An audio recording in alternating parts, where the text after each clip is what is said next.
Dopamine swipe, dopamine swipe. Followers, likes, double tap.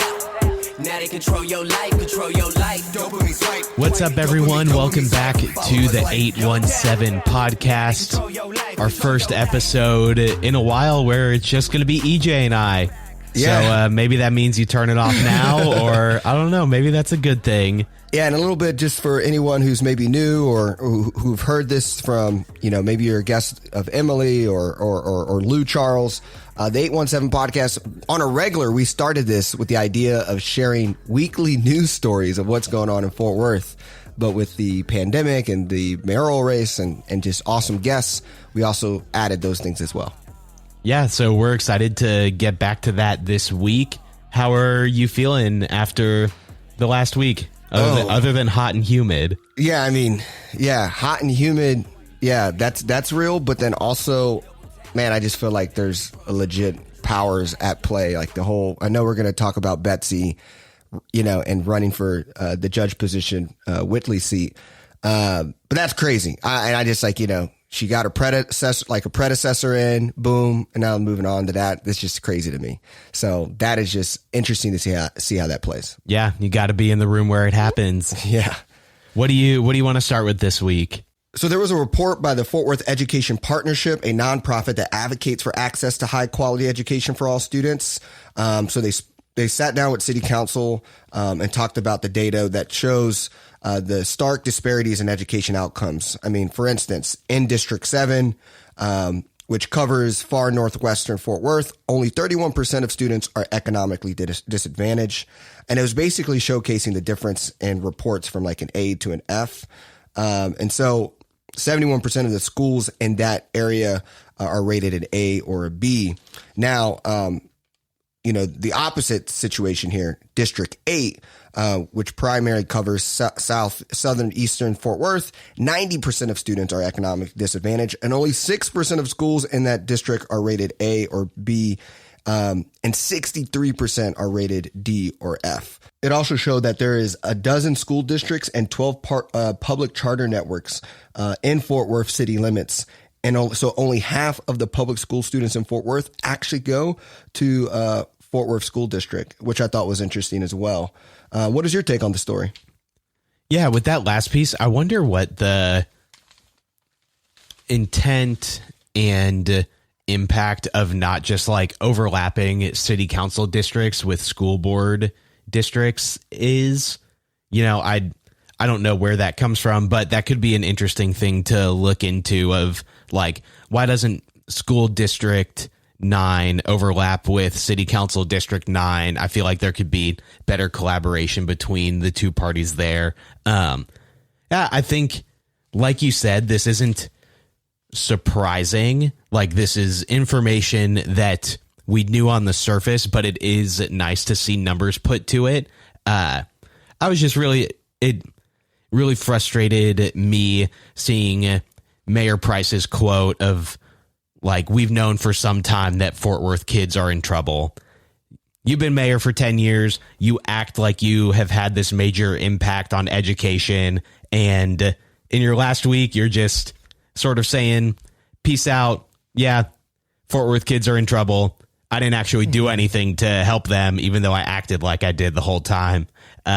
So that it is just really stark, the difference between like trying to go one kid at a time with something like Read Fort Worth, which does individual good, versus actually looking at the city and trying to create systemic change that helps everyone.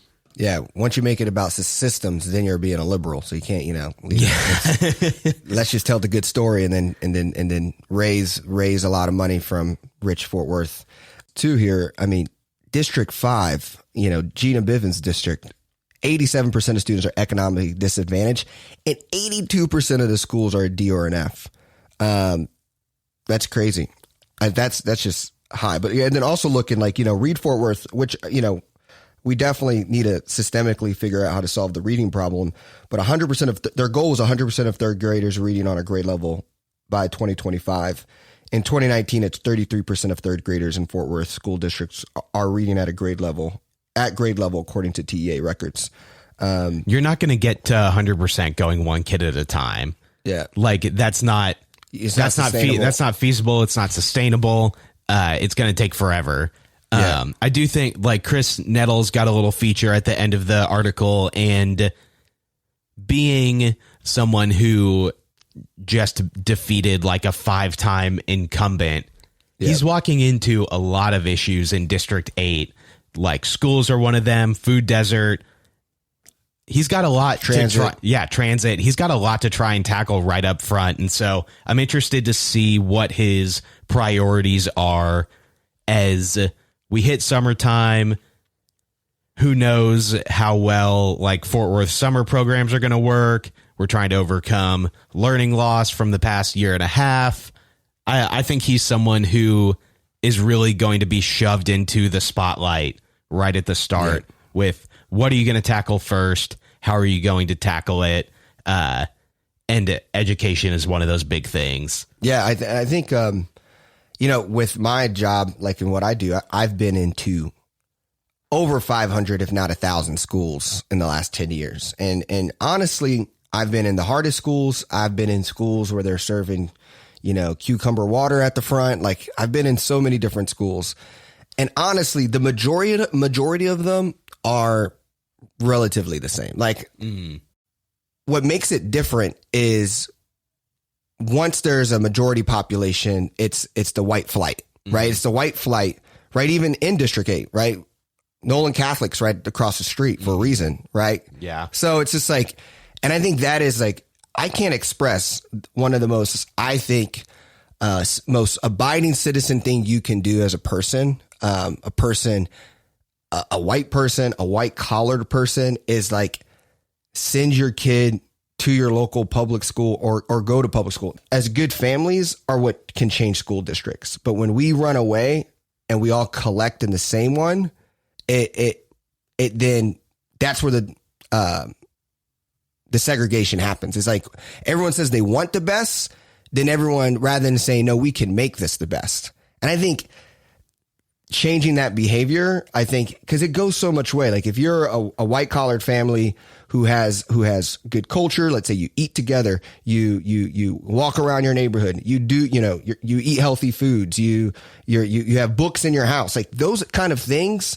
And then your kids are going to have friends, and their friends are going to come over into your amazing household and your amazing lifestyle and be empowered and see different ways of how people live. And so you're not just helping the school, you're helping teachers there, you're helping the community, you're exposing, lower income students to other styles of living. And I just see that because that's like, I felt like what happened to me in my life, as a kid who like became best friends with the richest kids in the town. Right. And then I went to their house and I was exposed, like I think that's the power of sending your kids to a public school and allowing them to build community with people who look like people in Fort Worth. Fort Worth obviously has a lot of unmet potential when it comes to investing in the public school system. And it does make a big difference with people investing in the school in their neighborhood or just in diverse schools. Yeah. So I think that's something that the city itself really needs to make a push towards. And if like Maddie Parker has said that she wants to continue working on education, like it doesn't look like more programs like Read Fort Worth. It looks like, how do we fund these schools and give them the resources they need to actually create good education for everybody, regardless of where you live? Yeah, I mean, I was literally just having a talk with this about like, I would feel like the world made it when Zillow has like a diversity index on it. And then like the higher the diversity index, the more valuable the homes are. But that doesn't happen until we start valuing being around people who actually look like the America we live in. And that goes with our schools. The decision is within ourselves. And I know that's the hardest decisions. And so I understand how hard that is, but we can make a difference in our schools if we're willing to value that. Yeah, absolutely. Another cool story this week is that a Fort Worth nonprofit is creating a mural for the blind. So the organization, the Lighthouse for the Blind of Fort Worth, will be the first mural in the city to be accessible to visually impaired residents. This isn't a long story. It didn't have a ton of details in it, but just something really awesome for accessibility for the city and to create an experience that anybody can come and interact with. So something we wanted to highlight that we just found really interesting, and we're glad that the Fort Worth Report is here to shine a light on it. Well, let's talk about another form of art, which is something you're familiar with, and that's the box office. You know, I feel like this is kind of cool that like Fort Worth has 12 Mighty Orphans. I don't know how you feel about it, and us having like a national movie that's going to be like played and had like famous actors. So like, what's your take on 12 Mighty Orphans for maybe those who aren't aware about it? I mean, for us being so connected, it feels crazy that you wouldn't know about 12 Mighty Orphans, but I'm interested to see who some people who's listened to the pod, this could maybe be their first time hearing about it. Yeah, I've been really impressed with the press push on it locally, especially. And then this coming Friday is when it releases nationwide theaters. Yeah, it's really exciting to see a red carpet rolled out here with major stars coming into the area, you know, posting on social media, interacting with a lot of things in the city. Super exciting. I love that the revitalized ISIS Theater, which I still can't believe that they kept that name. Anyways, that got to kick off with the premiere of it. It's really just an exciting thing for Fort Worth. And if you listen to our episode with Mitch Whitten a couple weeks ago, like, these things really just pick up steam and momentum for the film industry, which is super connected, always looking for affordable and diverse and unique places to shoot. And Fort Worth offers a lot of that. So it's something that is not only exciting for now, but potentially creates a lot of jobs and potentially even full-time residents in the film industry, because there's enough work coming in for them to create a career out of it here.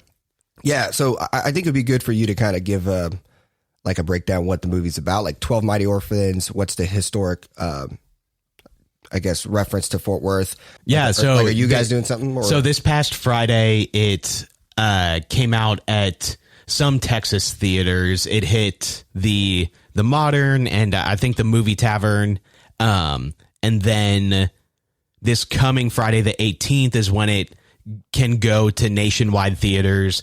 We are picking it up the 21st through probably whatever the Friday after 4th of July is. We'll be running it then. The story itself is based on a true story about an orphanage in Fort Worth who started a football team, and coach came in, really connected with the kids, helped teach them football. They ended up going on to win a lot of games, became a real powerhouse in North Texas. But the whole thing was shot in Fort Worth. It's all like native and local to the city.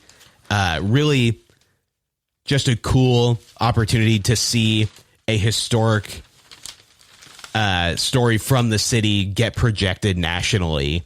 So Luke Wilson stars as Coach Rusty Russell, and he is the one who comes into the orphanage and starts the team. I honestly haven't. So I saw the very first cut of it. They did a test screening with us in like February of 2020, maybe even January of 2020. Oh, wow. That's so cool. like the movie hadn't been scored yet. Like Yeah. some of the coloring wasn't done. So I haven't seen the finished product, but really, Well, like, what's the difference usually in like what you see in better? scoring the movie is usually the last thing that happens. And so before that, they'll just toss some like random music tracks in to just to like give a vibe.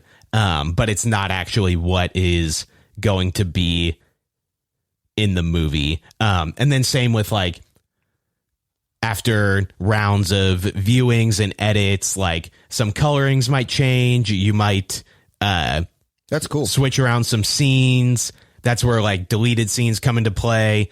Some of those get taken out. You try and trim it down to the right length. So that's where things like director's cuts and whatnot come into play, because those scenes get cut out after edits and just revisions along the way. So it's kind of part of the artistic process where like producers, executive producer, director, some of the talent come in, watch the movie, say what they think, give thoughts, then work together for a new cut. Yeah. Yeah. And then you have like Martin Sheen. I mean, Wayne Knight from, Seinfeld. There's a lot. It's a full cast, so it's pretty amazing. And even just how the idea was pitched and how it got funded, it's all really strong. Fort Worth, bringing Hollywood to the city. Yeah, absolutely. And it's, as Mitch said, if you did listen to that episode, like the people within the industry talk, and when someone has a good experience, they go work on another movie, or maybe are brought in to try and like produce or executive produce another movie, and they speak to their experience in Fort Worth, and it really just snowballs into a really positive thing for the city. So it's a really uplifting movie. Like it's just a really nice story to get lost in, and something that I think people really enjoy. Yeah. And like pro NFL players were like a part of the team. Yeah. And it's like it was a legit team. Like that's super cool. And like the fact that the President Roosevelt had that conversation and asked about them, like that's just all cool. Like that's and I like how in the Bud Kennedy article he talked about like back in the day when Fort Worth was the Mecca of America because of the oil industry. And I was like, man, that might have been that. I wonder how cool that was back in the day. Like what, Fort Worth was like. Yeah, you get some depiction of that in the movie, and I think it's really similar to what we imagine, like the West Fort Worthians of today. Yeah. The ISIS Theater, they have a big picture of it on the front of the Star Telegram, and my head immediately went to Inglourious Bastards and the Hitler movie theater, and I was like, this looks kind of sketch. Leave it to us at 817 Pod, to always bring that up. But anyways, let's go to I guess that can kind of talk about West Fort Worth. Goes to a big story. You want to do big story? Yeah. So outgoing Mayor Price announces intent to run for county judge seat. There was much speculation here. Emily Ferris talked about it as well on Twitter and other things like that, saying like this was possible. And Jimmy brought it to my attention, and I couldn't believe that she was going to run for another position. So that's pretty crazy. But what's your kind of take here? It will be in the 2022 election. I think she's endorsed by Whitley, obviously, and then a lot of power, like city mayors. Yeah. Poor grandkids. She said she wanted to spend some time with you, but instead she's going to go and get a pay raise. I think that this is kind of the like room where it happens sort of thing, where I think this was mapped out for a while, where it was like, okay, we want to keep the attention on Maddie and the mayoral race, but the plan all along is to, get someone young into office there. Whitley, if you're thinking about retiring, now's the time. Betsy, go get you a pay bump and, run for that county judge role. I don't see it as a surprise, and I feel like it's something that was really mapped out maybe starting like 6-8 months ago. Probably even longer than that, because it's been 6 months since she announced that she wasn't running for mayor. So maybe a year ago, they started, laying the foundation, plotting the course for how this was going to happen. Yeah, and it makes sense why she I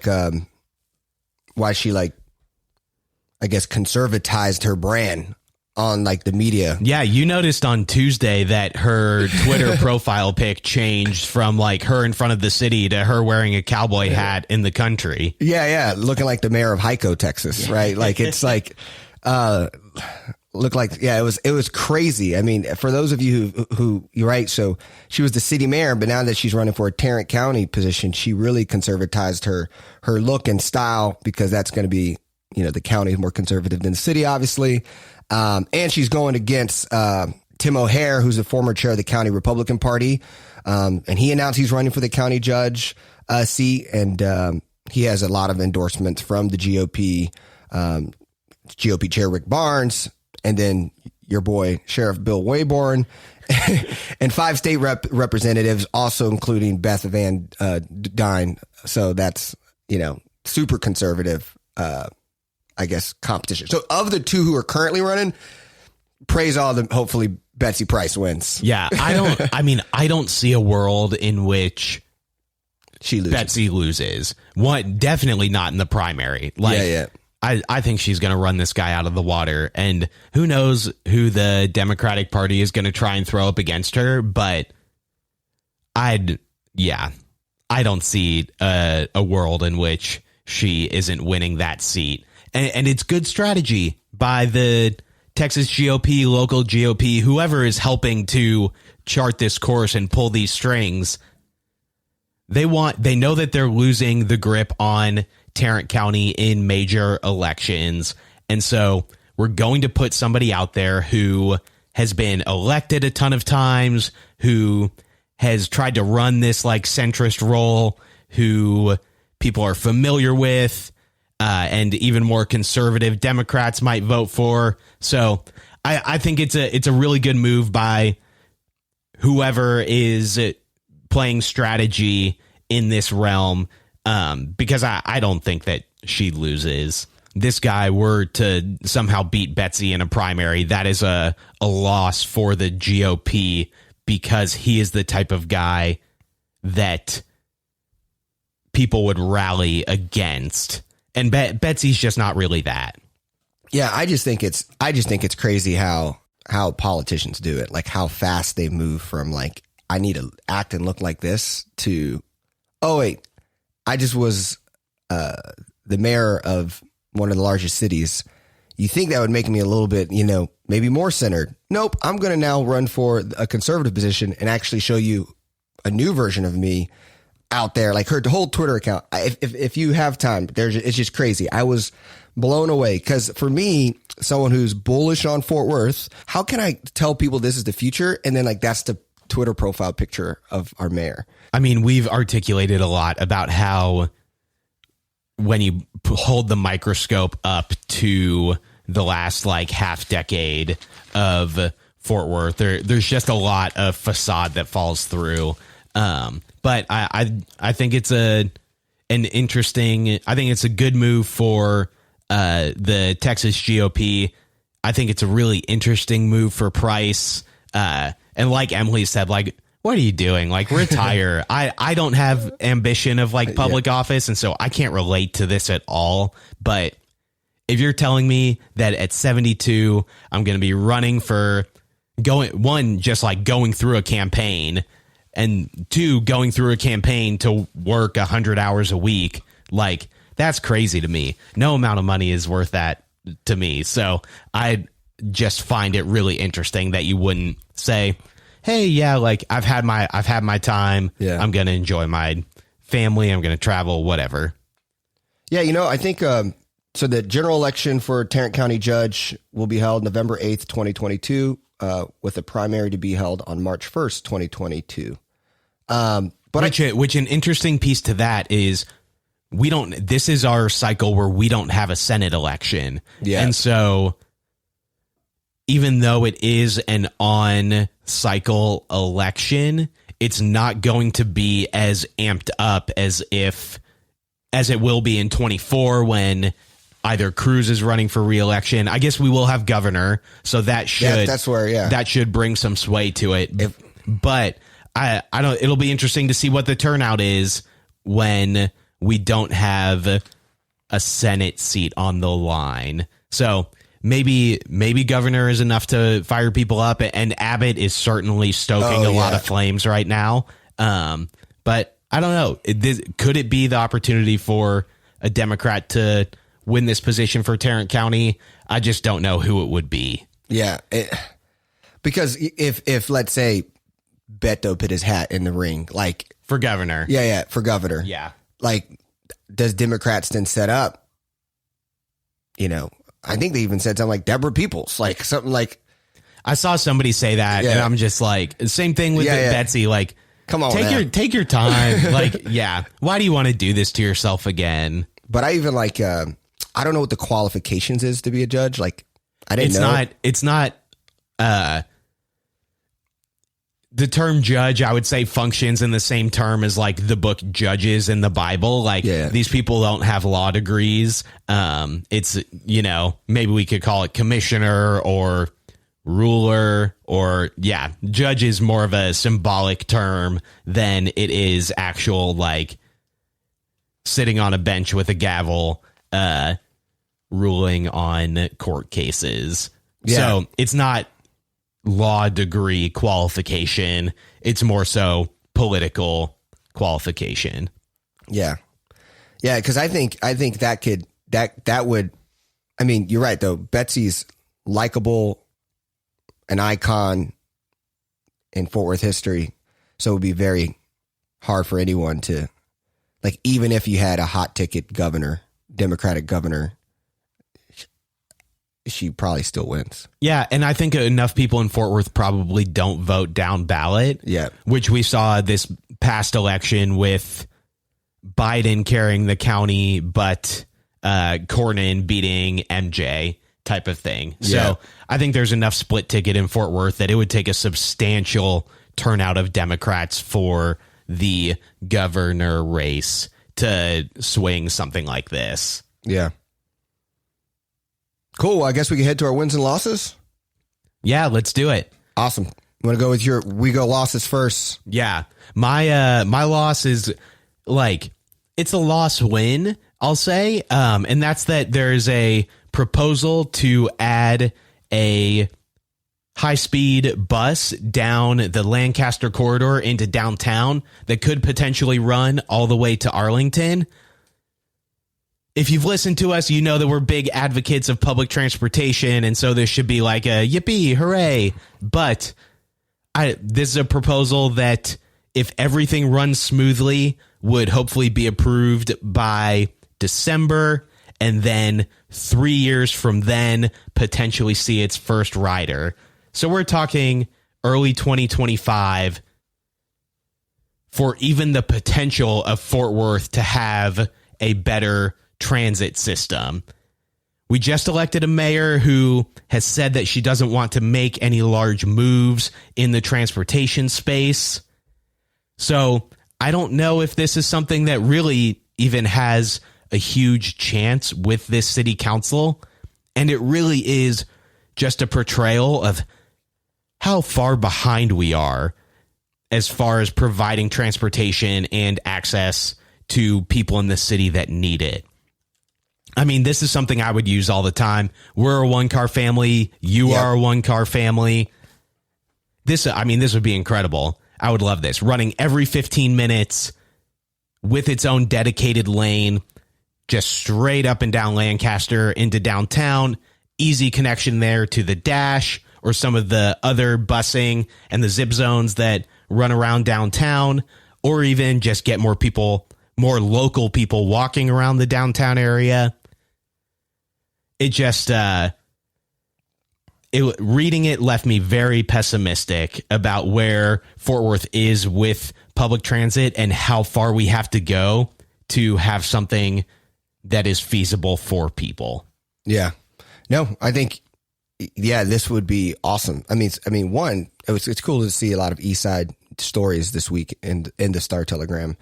And And yeah, I mean, the Central Meadowbrook Neighborhood Association guy who was talking in it was hitting a lot of good points. I mean, you're talking, I always like people like to say, you know, where we live, you and I, like, it's the same distance from downtown as like Hewlin.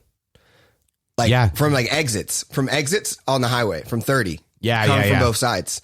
But it feels a lot different from Hewlin to downtown from a car perspective. And then just, I mean, you have the university, you have the zoo, you got Montgomery, you got culture. Like it feels, but from downtown to where I take an exit, it feels like I just traveled to another society in a whole different world. All of it is just land and grass. So it feels so disconnected from the rest of the city. So this would really provide I could get on a bus and get to downtown South Main, Lancaster to get to the airport in 15 minutes, 20 minutes. Sign me up. Yeah, 100%. And my pessimism with it definitely comes around the makeup of the city council, having someone coming in as mayor who in debates has said that they don't think that we need to make many big moves in transit. And so who knows how she will potentially sway people on the council to vote for or against this. It's a win in that somebody is thinking about this and putting this out there. But to me, reading it, I just came out of it a little frustrated. Yeah, no, I mean, we'll see what happens. They're also doing like new construction on University, and they're talking about the stories of how long things take. When it's private, it's going to be done like 2023 or something, like one part of it, but then the other part that's federal dollars and have all that is going to take forever. My loss goes to, basically capitalism and Mr. Warren Buffett's company, Berkshire Hathaway.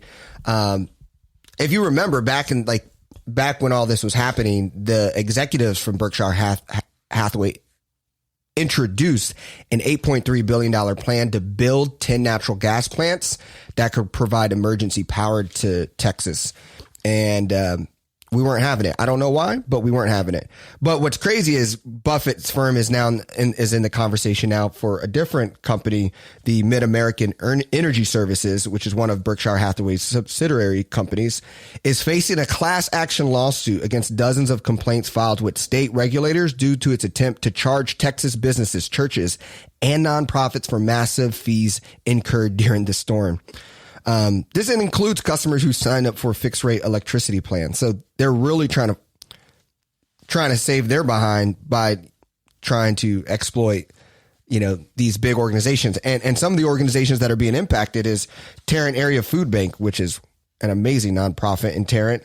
$48,000 electricity fee is what Hathaway's Mid-American Energy Services charged the food bank. Wild for serving people during the freeze. Yeah. That's when we get frustrated about the energy situation in Texas, which is fair to call a crisis. You read stuff like this and it's like, how does this company honestly just like, even if they don't get away with it, how do they even get away with the action of acting like, I'm going to find the food bank $48,000 when me, Mr. Billionaire Warren Buffett is, chilling wherever. Other people that were hit was Hope Farm, was also hit. Cornerstone Assistance Network, which is a religious organization connected to Trinity Bible Church. A couple churches were hit. Anyways, that's just awful. A big L for like people. All these organizations were helping people. Yeah. And at this time. And now you're giving a big fat bill for it. Yeah. Well, capitalism isn't about helping people. Absolutely not. Capitalism is about hurting people. Exploiting. Finding a little secret inside of some system and then making money off of it. That's right. My win, and this loops back to education and what we were talking about. Marta Plata just wanted to improve a few things at her own school when she started Parent University in 2013.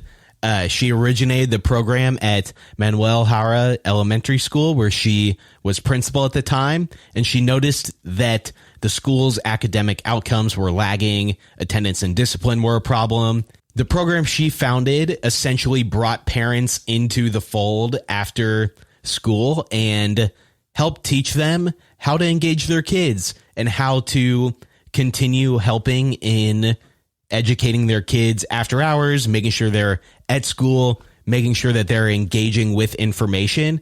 And now that program is being taken district wide. When we talk about systemic change in the Fort Worth School District, Fort Worth school system, like this is what we're talking about. Engaging parents, actually looking at the root cause of why are these things happening.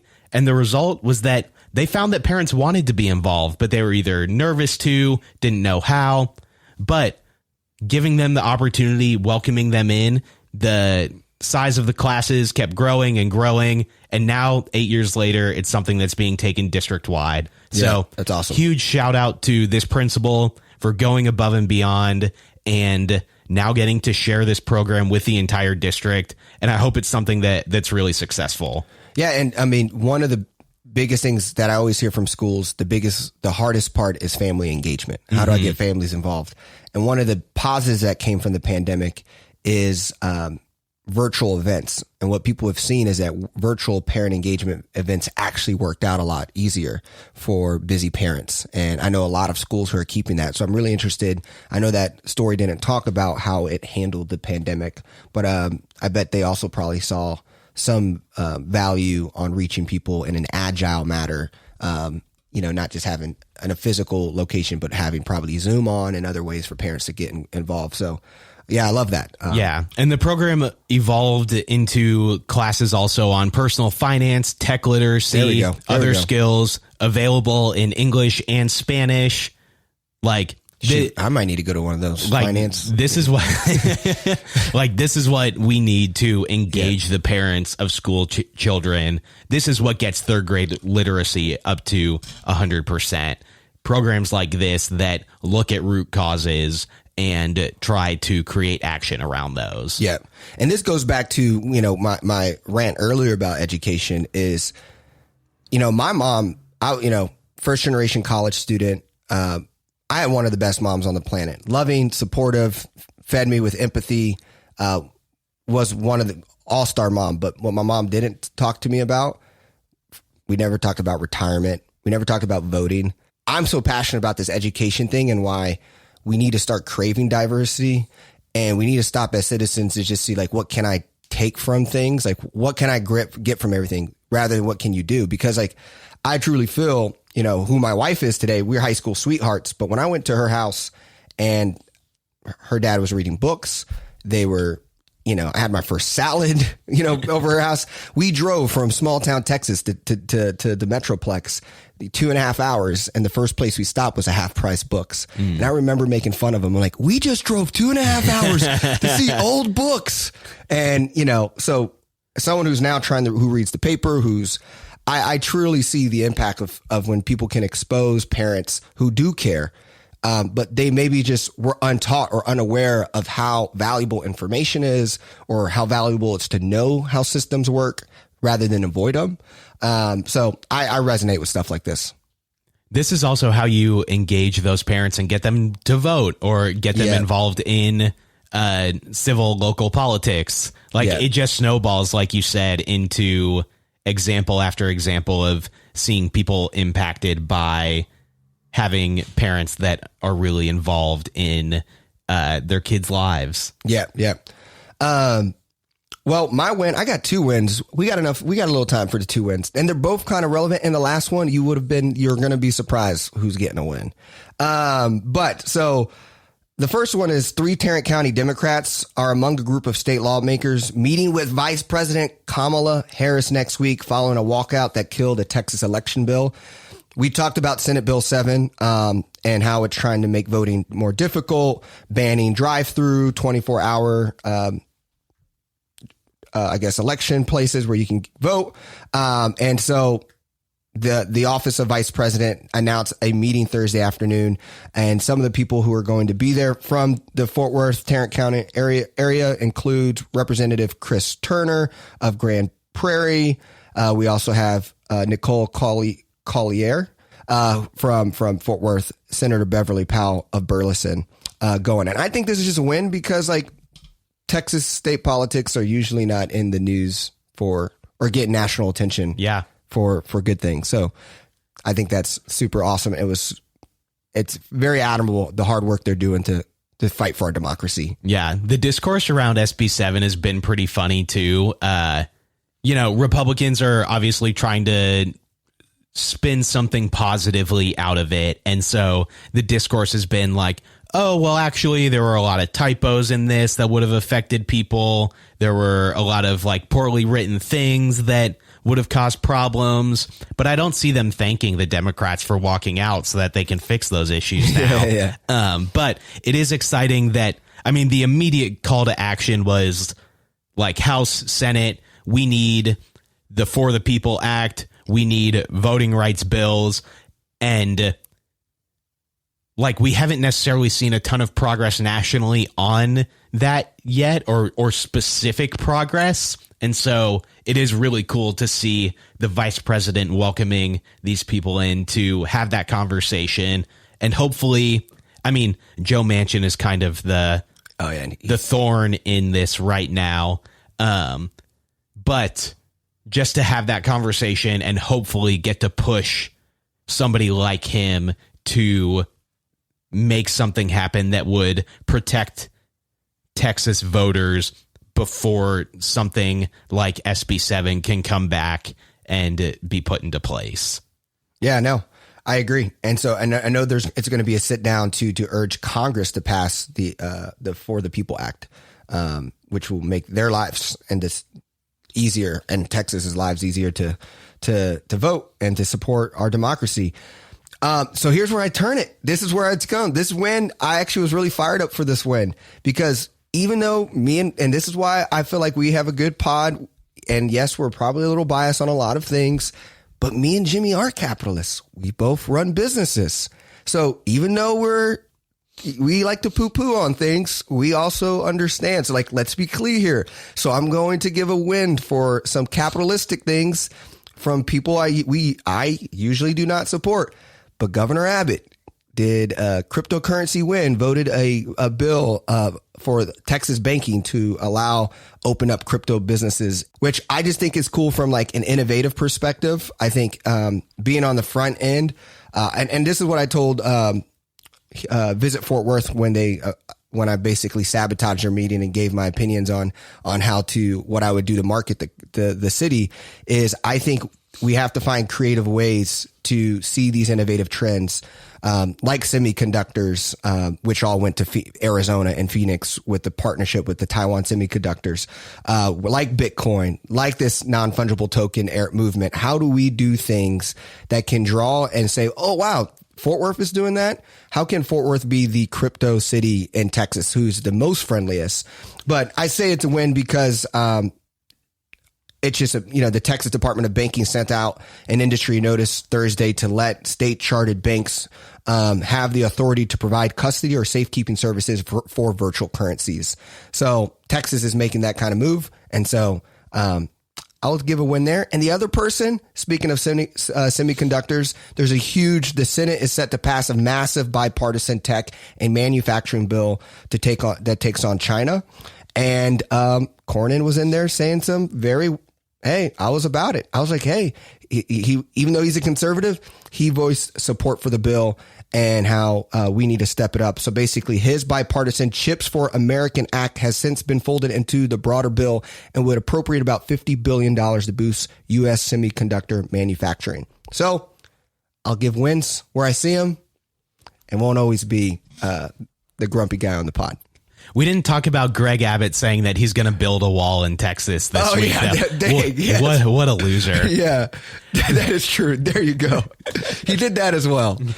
So you win some, you lose some. Yeah. He's Shaq on the free throw line, all right? That's how we're going to build it, all right? Well, thanks for listening. It was fun getting back into a different rhythm again of EJ and I being on here. We're looking forward to having some more guests coming on in the near future and to settling into a summer of what this new city council looks like and getting a feel for how they're going to vote on things. So come Tuesday is when new mayor and new city council goes into office. So next weekend we might have some takes on if anything special is coming up that we might get to see some actual like real decisions and party lines drawn on the city council. So thanks for listening. We'll see you next week and stay cool. Control your life, control your life. Dopamine swipe. Follow us like double tap. Now they control your life, control your life.